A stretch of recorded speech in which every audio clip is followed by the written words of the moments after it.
કે અમેરિકાએ ઈરાનના એક માલવાહક જહાજને પોતાના કબજામાં લઈ લીધું છે. તેને અમેરિકી ડેસ્ટ્રોયર યુએસએસ પ્રુએન્સે રોક્યું છે. જહાજને ચેતવણીઓએ અવગણી છે. જહાજને ચેતવણી આપવામાં આવી હતી પણ તેણે એને ઇગ્નોર કરી છે અને પછી અમેરિકી મરીન દ્વારા તેને રોકી દેવામાં આવ્યો છે. તેને સંપૂર્ણપણે નિયંત્રણમાં લઈને જોઈ રહ્યા છે કે તેની અંદર શું છે.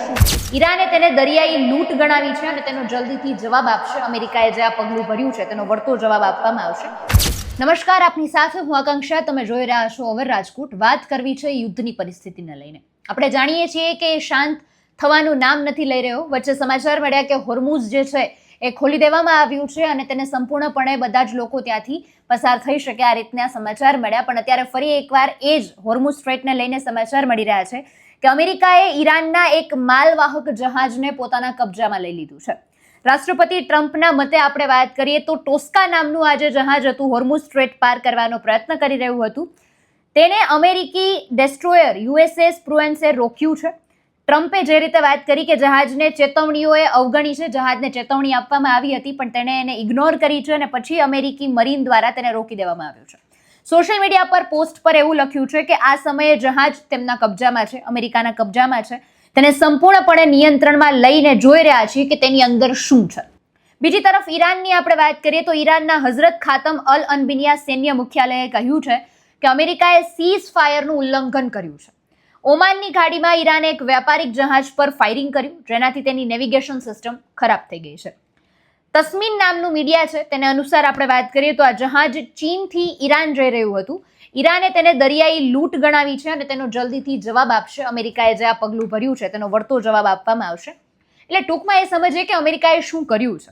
અમેરિકાના રાષ્ટ્રપતિ ડોનાલ્ડ ટ્રમ્પે જે રીતે માહિતી આપી કે રવિવારે ઈરાની ધ્વજ ધરાવતું એક કાર્ગો શિપ છે એ હોર્મુઝ સ્ટ્રેઇટ પાર કરવાનો પ્રયત્ન કરી રહ્યું હતું. અમેરિકાએ એને ચેતવણી આપી હતી પણ એ ચેતવણી તેમણે અવગણી હતી. એટલે અત્યારે અમેરિકાએ એ જહાજને પોતાના કબજામાં લઈ લીધું છે.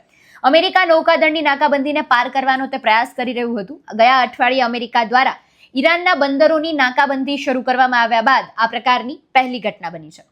ઓમાનની ખાડીમાં હાજર અમેરિકી નૌકાદળના એક ગાઈડે મિસાઇલ યુદ્ધ જહાજે એન્જિન રૂમમાં કાણું પાડીને જહાજને ત્યાં જ અટકાવી દીધું હતું અને ટોસ્કા નામ ધરાવતું આ જે જહાજ છે એ અમેરિકન મરીન્સે પોતાના કબજામાં લઈ લીધું છે અને હવે તેઓ તપાસ કરી રહ્યા છે કે એમાં સામાન ને બધું શું પડ્યું છે. બીજી તરફ ઈરાને જે રીતે જવાબ આપ્યો છે કે સંયુક્ત સૈન્ય કમાન્ડે તહેરાન ટૂંક સમયમાં આનો જવાબ આપશે. અમેરિકાએ આ કાર્યવાહી જે છે એને દરિયાઈ લૂંટ ગણાવી છે. અલ જરીરાએ ઈરાની મીડિયાના હવાલાથી જણાવ્યું કે ઓમાન સાગરમાં ઈરાની જહાજ પર હુમલા બાદ ઈરાની દળોએ અમેરિકી યુદ્ધ જહાજો તરફ હવે ડ્રોન લોન્ચ કર્યા છે. એટલે આ પરિસ્થિતિ હજુ વણસી છે.